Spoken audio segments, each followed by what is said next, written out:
Okey, Assalamualaikum. Hari ini cikgu akan sambung faktor yang mempengaruhi kadar tindak balas.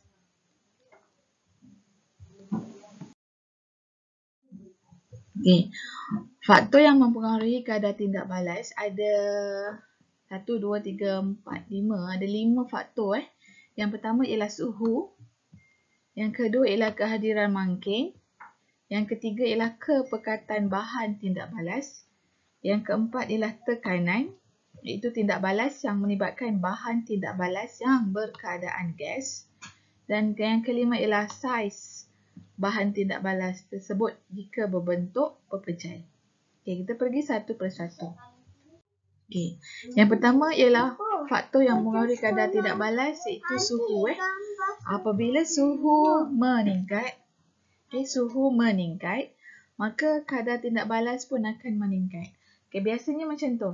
Kalau suhu meningkat, kadar tindak balas meningkat. Mangkin pun guna, tindak balas meningkat. Kepekatan meningkat, kadar tindak balas meningkat. Tekanan meningkat, semua kadar tindak balas pun meningkat. Okay, kalau suhu, kepekatan, tekanan meningkat, mesti kadar tindak balas pun dia akan meningkat. Okay, yang ni je yang berlawanan. Kalau saiz bahan tindak balas tu berbentuk pepejal berkurang, maksudnya dia kecil, saiz tindak balas tu kecil. Okay, barulah tindak balas akan meningkat. Okay, kita tengok buku teks awak pun samalah. Okay, dia akan tunjukkan jika suhu meningkat, tekanan meningkat.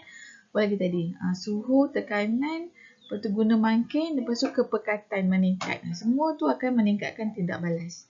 Okay, untuk saiz pula, kalau saiz pepejal tu berkurang, maksudnya saiznya kecil, pun akan meningkatkan kadar tindak balas. Okay. Ini pun samalah. Tekanan akan meningkat sekiranya kadar tindak balas akan meningkat jika tekanan meningkat. So, tekanan ni nak datang dululah. Okay, so tekanan datang dulu, so dia akan jadi PM. Okay. Yang ni kadar tindak balas ni akan jadi PB. Okay, kadar tindak balas semua dia akan jadi PB setiap masa. Yang PM-nya yang depan tu lah suhu, kepekatan, mangkin dengan tekanan akan jadi PM. Boleh buat manipulasi. Okay, aplikasi konsep kadar tindak balas. Satu je, peti sejuk. Jika kita turunkan suhu peti sejuk, turun. Jika kita turun, maka kadar tindak balas akan menjadi perlahan. So, tindak balas siapa? Tindak balas ni lah, bahan-bahan yang ada dalam peti awak tu lah.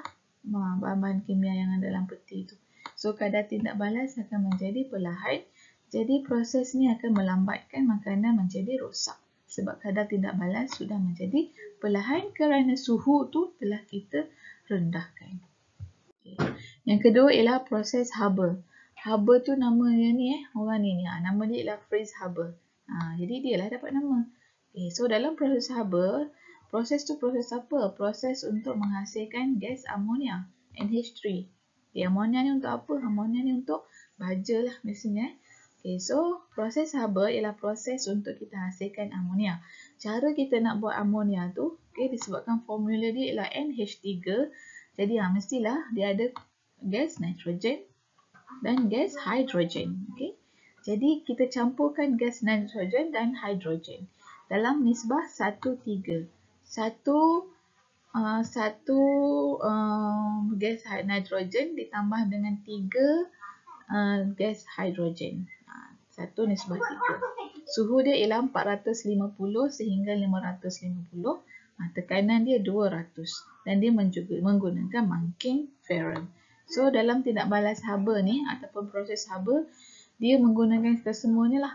Okay, dia gunakan tekanan yang tinggi, dia menggunakan suhu yang tinggi dan dia juga menggunakan mangkin untuk menghasilkan bahan tindak balas iaitu amonia. Okay, ini adalah lukisan dia lah. Okay.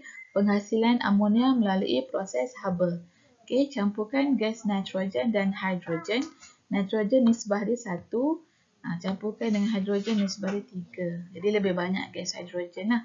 So bila campurkan, okay, so gas ni diletakkan atau dimampatkan pada tekanan 200 atm atmosfer. Okay, diguna pemampat. pemampat, memampatkan suhu dia, memampatkan gas ni campuran ni pada tekanan 200. Okey, kemudian bila dia dah mampat tu, dia akan dimakinkan dengan ferrum, dia akan ditambah dengan ferrum, sebut ferrum pada suhu 450.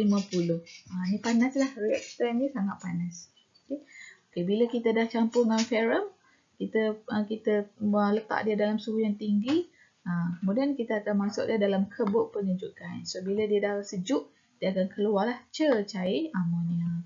Mula-mula dia lah bentuk gas, kan dia akan terkondensasi menjadi wap air. So wap air tu ialah cair amonia.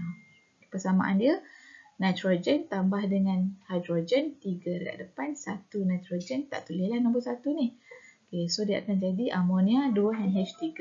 Tindak balas inilah tindak balas berbalik. Maknanya amonia ni kita boleh ceraikan dia semula menjadi hidrogen dan nitrogen. Okey.